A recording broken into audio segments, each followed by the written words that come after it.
Bismillahirrahmanirrahim. Assalamu alaikum students. Today we will discuss important terms used in plant tissue culture. जो plant tissue culture में terms हैं उनको हम आज discuss करते हैं। आए देखते हैं कि वो कौन से terms हैं जो plant tissue culture में इस्तेमाल होते हैं। सबसे पहली term है explant. What is explant? An excised piece of differentiated tissue or organ is regarded as an explant. Plant का वो पार्ट, वो टिश्यू, वो ऑर्गन जो डिफरेंशिएटेड हो और उसको उस प्लांट से निकालकर कल्चर किया जाए, उसको कहेंगे explant. The explant may be taken from any part of plant body. तो ये प्लांट की बॉडी के किसी भी पार्ट से ये एक्सप्लांट हम ले सकते हैं. जैसे कि लीफ ले सकती हैं, प्लांट की स्टेम यूज़ कर सकते हैं टिश्यू कल्चर के लिए, प्लांट की रूट यूज़ कर सकते हैं या प्लांट के एम्ब्रियो यूज़ कर सकते हैं. तो इस तरह प्लांट के कुछ पार्ट्स को हम लेके, जिसको हम एक्सप्लांट कहते हैं, उनको हम टिश्यू कल्चर कर सकते हैं. Next term is callus. Callus क्या है? The unorganized and undifferentiated mass of plant cells is referred to as callus. कि प्लांट सेल्स का अनऑर्गेनाइज्ड एंड अनडिफरेंशिएटेड मास को कैलस कहा जाता है. कि प्लांट सेल का वो मास जिसमें हमें पता ना चल सके कि रूट कहाँ है, शूट कहाँ है, स्टेम कहाँ है, और कोई आइडिया ना हो, सारा का सारा मास अनऑर्गेनाइज्ड हो, अनडिफरेंशिएटेड हो, तो उसको कैलस कहते हैं. Generally when plant cells are cultured in a suitable medium they divide to form callus. तो आमतौर पर जब हम प्लांट सेल्स को किसी भी सूटेबल न्यूट्रिएंट मीडियम के ऊपर कल्चर करते हैं तो वो जो सेल्स होते हैं वो डिवाइड होते हैं और डिवाइड हो के वो कैलस बनाते हैं. जैसा कि एग्जाम्पल में है कि mass of parenchymatous cells. Next term है redifferentiation. The ability of callus cells to differentiate into a plant organ और a whole plant is regarded as redifferentiation. Callus cells की वो एबिलिटी जो डिफरेंशिएट हो इनटू प्लांट ऑर्गन में differentiate हो या whole plant में डिफरेंशिएट हो, उसको कहते हैं रीडिफरेंशिएशन. मीन कैलस सेल्स की वो एबिलिटी जिससे प्लांट ऑर्गन या होल प्लांट डिफरेंशिएट हो जाए, उसको कहेंगे redifferentiation. Next term is totipotency. Toti mean total, potency mean potential. तो इसका जो लफ्जी मीनिंग है वो है टोटल पोटेंशियल, और इसकी जो डेफिनेशन है, the ability of an individual cell to develop into a whole plant is referred to as cellular totipotency. कि किसी भी सेल, इंडिविजुअल सेल की वो एबिलिटी जो उसको पूरे प्लांट में डेवलप कर दे, जिससे उससे पूरा का पूरा प्लांट डेवलप हो जाए, उस एबिलिटी को टोटीपोटेंसी कहते हैं. मीन किसी एक सेल की वो एबिलिटी जो उसको पूरे प्लांट में डेवलप हो जाए और वो उस एबिलिटी से वो सेल पूरे के पूरे प्लांट में कन्वर्ट हो जाए, तो उसको कहेंगे वो उस सेल की टोटीपोटेंसी है. The next term is regeneration. Plant regeneration is the major outcome of plant tissue culture which is based on the principle of totipotency. जो प्लांट टिश्यू कल्चर का मेन जो आउटकम है वो प्लांट रिजनरेशन होती है, कि नए प्लांट का बनना. और ये जो प्लांट रिजनरेशन है ये बेस करती है टोटीपोटेंसी के प्रिंसिपल पे. टोटीपोटेंसी क्या होती है? कि किसी भी सेल का वो पोटेंशियल, वो एबिलिटी जो उसको न्यू प्लांट में कन्वर्ट कर दे। तो अगर सेल टोटिपोटेंट है तो रिजनरेशन होगी, अगर सेल टोटिपोटेंट नहीं है, उसमें एबिलिटी नहीं है, तो उससे प्लांट नहीं बनेंगे। In somatic embryogenesis the totipotent cells में undergo embryogenic pathway to form somatic embryos which are grown to regenerate whole plants। तो सोमैटिक एम्ब्रियोजेनेसिस क्या होती है? इसमें जो टोटिपोटेंट सेल्स हैं, वो सेल्स जिसमें पोटेंशियल है दोबारा प्लांट बनाने का, वो एम्ब्रियोजेनिक पाथवे को फॉलो करते हैं और फिर वो सोमैटिक एम्ब्रियोज बनाते हैं। और फिर यही सोमैटिक एम्ब्रियोज जब बन जाते हैं तो ये दोबारा पूरे प्लांट को रिजनरेट करते हैं, तो इससे पूरा का पूरा प्लांट दोबारा बन जाता है। तो टोटिपोटेंट जो सेल्स हैं वही सोमैटिक एम्ब्रियोज बनाते हैं और सोमैटिक एम्ब्रियोज ही दोबारा पूरे का पूरा प्लांट रिजनरेट करते हैं। Next is eager. एगर क्या है? ए polysaccharide solidifying agent used in nutrient media preparations and obtained from certain types of red algae rhodophyta।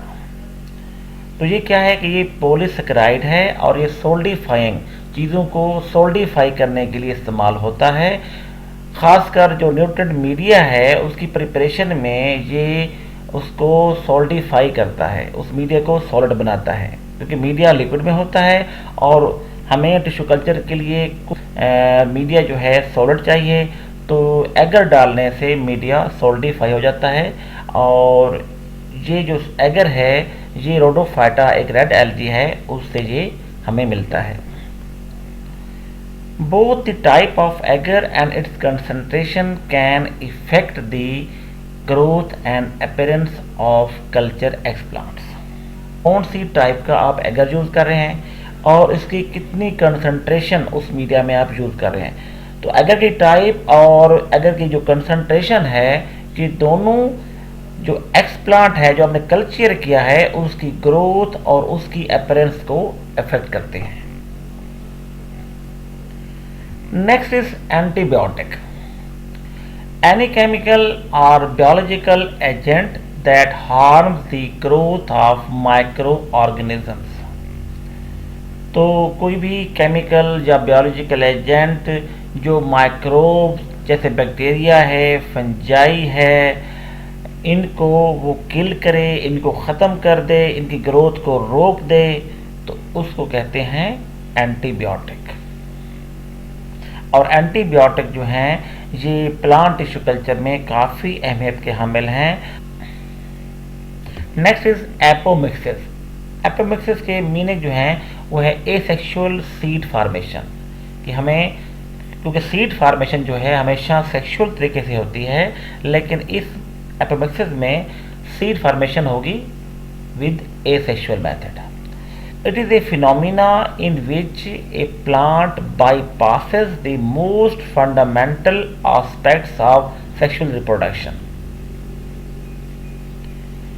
कि ये वो फिनोमिना है जिसमें जो प्लांट है वो जो मेन फंडामेंटल एस्पेक्ट्स हैं सेक्सुअल रिप्रोडक्शन के, उनको बाईपास करता है, उनकी तरफ नहीं जाता। और वो फंडामेंटल एस्पेक्ट्स कौन से हैं? Meiosis and fertilization. तो मियोसिस और फर्टिलाइजेशन इसमें नहीं होती। To form a viable seed, कि एक वायबल सीड जो बनाने के लिए इसमें मियोसिस और फर्टिलाइजेशन को ये प्लांट बाईपास करते हैं और सीड बन जाता है। Plants can form seeds without fertilization. जो ये प्लांट्स होते हैं, एपोमिक्सिस वाले जो प्लांट्स होते हैं, ये फर्टिलाइजेशन के बगैर सीड बनाते हैं। And the seed genotype is consistent with the female parent. और जो सीड की जीनोटाइप है उसकी जो जेनेटिक्स है वो फीमेल पेरेंट से कंसिस्ट करती है। Next is autoclave. ऑटोक्लेव क्या होता है? Autoclave is an enclosed chamber in which substances are heated under pressure to sterilize utensils, liquids, glassware, etc. using steam. तो ये एक इनक्लोज चैम्बर होता है और जिसके अंदर जो सब्सटेंसेस हैं उनको हीट किया जाता है अंडर प्रेशर। और उसका काम क्या है, ये बर्तनों को, यूटेंसिल्स को, या कुछ जो जो मीडिया हैं उनको, या ग्लासवेयर्स को, उनको स्टीम यूज़ करते हुए स्टरलाइज करता है, उनको जर्म फ्री करता है। The routine method uses steam pressure of 103.4 into 103 Pascal at 121 Celsius for 15 minutes or longer to allow large volumes to reach the critical temperature.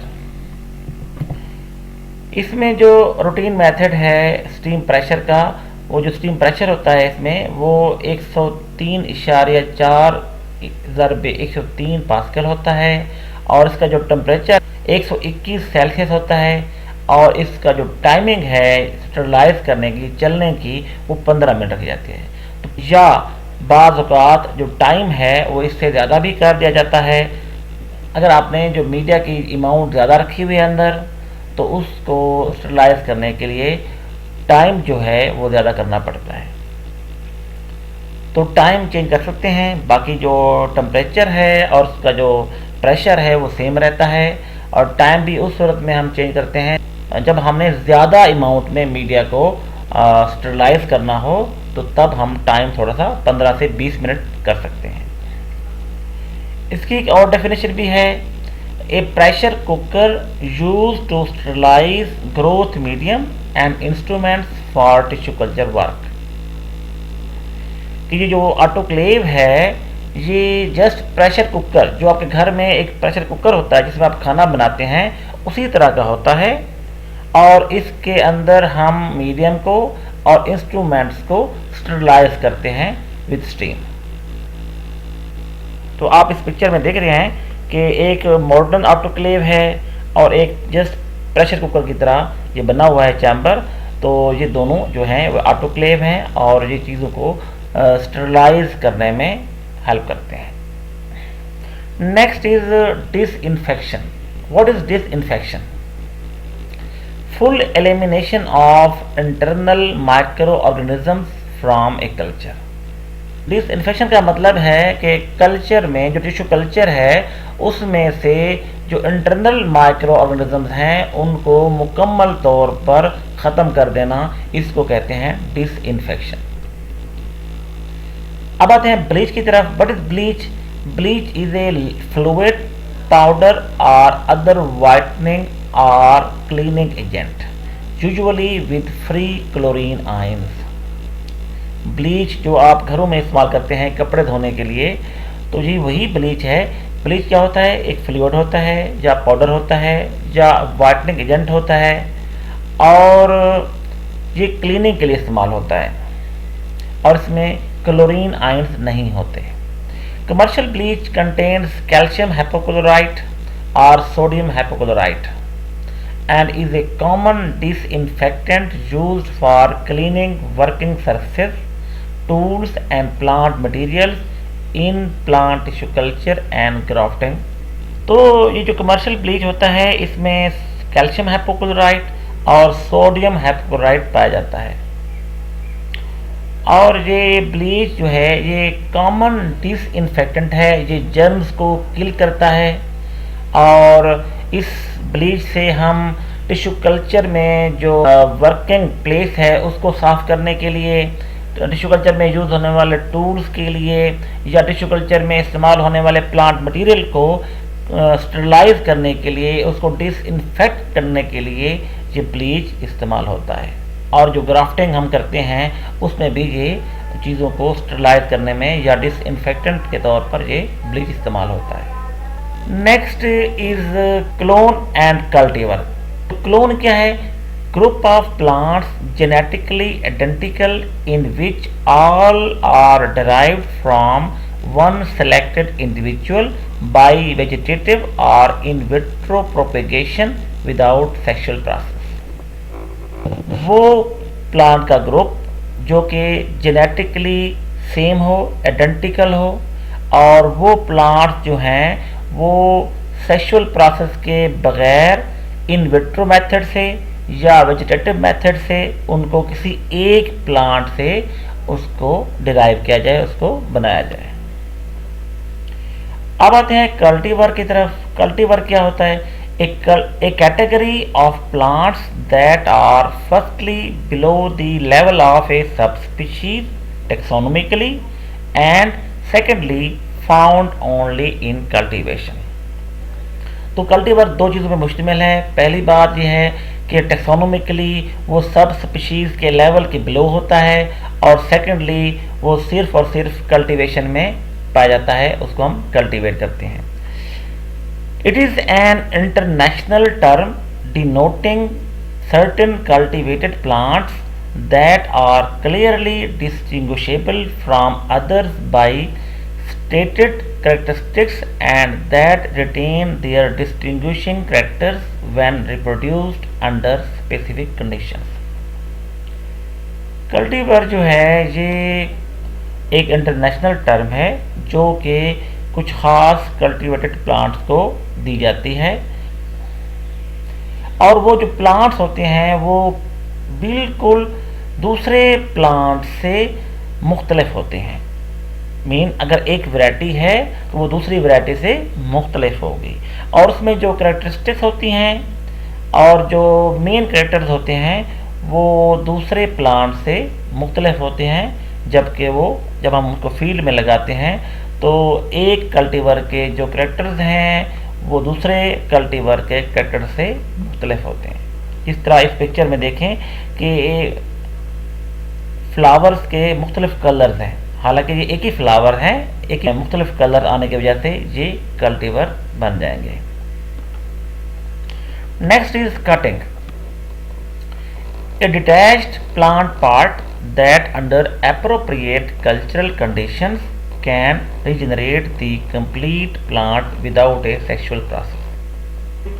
किसी भी प्लांट का वो डिटैच्ड पार्ट, वो अलग किया हुआ पार्ट, वो काटा हुआ पार्ट, जिसको अगर हम एप्रोप्रिएट कल्चरल कंडीशंस प्रोवाइड करें तो वो डिटैच पार्ट जो है विदाउट सेक्सुअल प्रोसेस के एक मुकम्मल प्लांट में रीजनरेट हो सकता है, दोबारा वो प्लांट न्यू बन सकता है। तो इसमें क्या होता है कि हम किसी भी प्लांट की जो है वो कटिंग करते हैं, किसी एक ब्रांच की, एक शाख की कटिंग करके उसको जब हम किसी ख़ास कल्चरल कंडीशंस में लगाएंगे तो उससे दोबारा रूटिंग और शूटिंग स्टार्ट होगी और वो एक मुकम्मल प्लांट बन जाता है। इसको कहते हैं cutting. Next is laminar flow hood. This is cabinet for inoculation of cultures. ये टिश्यू कल्चर के लिए या इनोकुलेशंस के लिए जब हम कल्चर्स को इनोकुलेशन करते हैं तो उसके लिए एक कैबिनेट होता है, उसको यूज़ करते हैं। The working area is kept sterile by a continuous non-turbulent flow of sterilized air through a HEPA filter। तो इसका जो वर्किंग एरिया है, इसका जो बेंच होता है वो स्टेराइल होता है, वो जर्म फ्री होता है। और वो जर्म फ्री कैसे होता है? क्योंकि इस लैमिनर फ्लो में HEPA फिल्टर नस्ब होते हैं, और उन HEPA फिल्टर में जो उनके पोर्स हैं वो इतने स्मॉल होते हैं कि कोई भी जर्म वहाँ से पास नहीं हो सकता, और सिर्फ वहाँ से स्टरलाइज्ड एयर ही पास होती है। और वही स्टरलाइज्ड एयर जो है वो कंटिन्यूस यहाँ पे इस वर्किंग एरिया पे आती है और इस वर्किंग एरिया को स्टरलाइज करती है। और इस तरह ये जो लैमिनर फ्लो हुड का जो वर्किंग एरिया होता है वो जर्म फ्री होता है। और इस पिक्चर में आप जो देख रहे हैं मेरे सामने जो है एक कैबिन पड़ा हुआ है, और ये कैबिन जो है लैमिनर फ्लो हुड है, और इसके जो सामने आप देख रहे हैं वो फिल्टर लगे हुए हैं। लैमिनर फ्लो हुड जो है टिश्यू कल्चर के एक्सपेरिमेंट्स के लिए और इनोकुलेशन के लिए बहुत ज़रूरी होता है, क्योंकि टिश्यू कल्चर्स में हमें एसेप्टिक कंडीशंस मेंटेन रखने के लिए इस लैमिनर हुड का इस्तेमाल करना पड़ता है। अल्लाह हाफिज़, टेक केयर।